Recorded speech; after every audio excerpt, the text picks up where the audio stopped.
kind of on our toes. We're ready to evacuate if we need to. More rain on the way, concerns about local burn zones and frustration over continued road closures. Good evening. Welcome to Fox 7 News at 10. I'm Alex Michelson. And I'm Christine Devine. And let's start with that forecast. We're especially focused, as we mentioned, on those local burn areas. We have live team coverage. Adam Kruger is tracking the storm. We begin, though, with Fox 11's Ed Lascos in Pasadena. Ed. And Christine, all eyes this late hour up on those hillsides up through the mist that's still falling through here. I can tell you the fire department's monitoring those hillsides very closely. So far, so good at this point. But the threat of the mudslides, the debris flow, still very much a major concern. As long as this is falling, watch. Rain, light rain, it's still coming down while the K-rails are still up. It's all a sign of the latest threat here in the Eaton fire zone. We are kind of on our toes. We're ready to evacuate if we need to from these mudslides, but thankfully we only saw a little bit of rain today, and we're hoping that the storm will just slowly die off. That's the hope for Danielle and her family. They lost 3 homes here on Ranch Tarp Road. It's right up against the hillside. The homes burnt right down to the ground.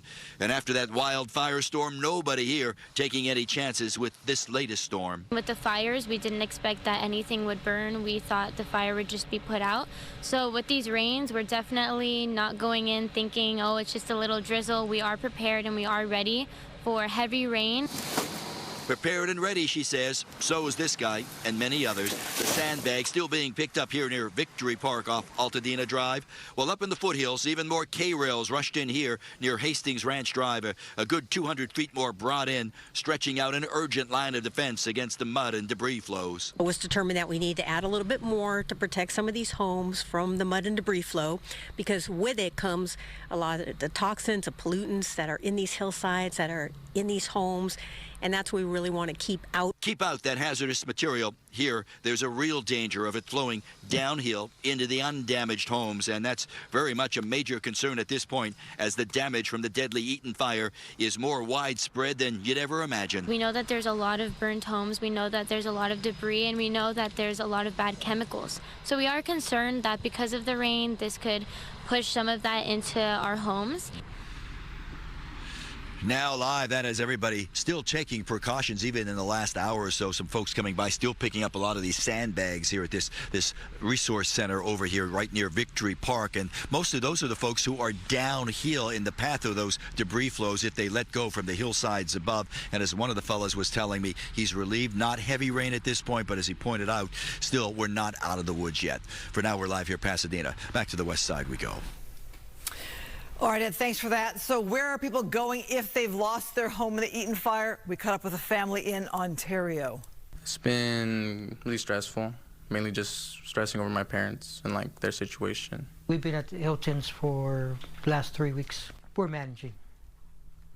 I mean, what can you do? And life goes on. We met Alfonso Soriano in his hotel room. That's where he, his wife, and 2 sons live for now.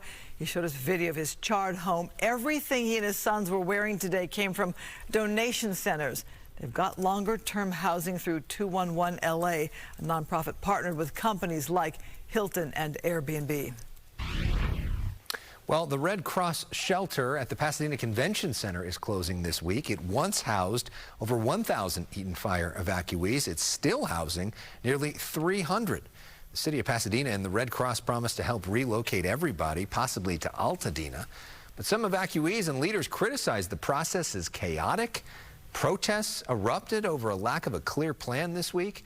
The Red Cross says the convention center requested the facility back by early February. They're booked for other events going forward. No alternative location has been announced. So rain right now. Let's talk about the weather. Adam Kruger with that.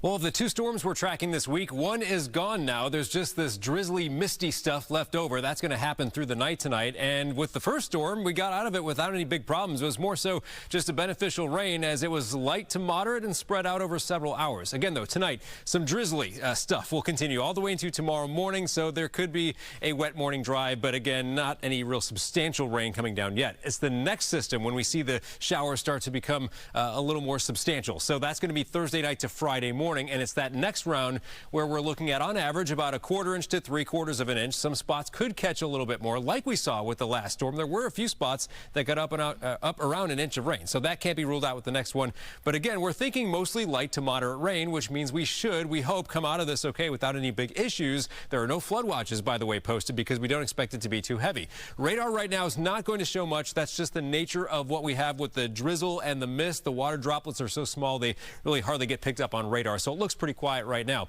This is the next storm system, though. It's out there over the ocean. It's coming our direction. That's the one that comes crashing into California late in the day tomorrow. It starts bringing some more widespread rain our way and more substantial rain, as I said, Thursday night to Friday morning. But in the meantime, between now and let's say noon tomorrow, rain totals will be really low, around 1/10 or less. And then when we tack on tomorrow night into Friday morning, you see those numbers start to go up. We could see some areas around 1/2 inch, a little less than that, in some spots a little more, in some others. These blue areas indicate spots where we could find more than 1/2 inch of rain. So that'll take us through midday Friday. Once we get into Friday afternoon, our rainy pattern pretty much comes to an end. Coming up a little bit later, we're going to map out exactly when this rain is coming through hour by hour. But for now, we'll head back to you.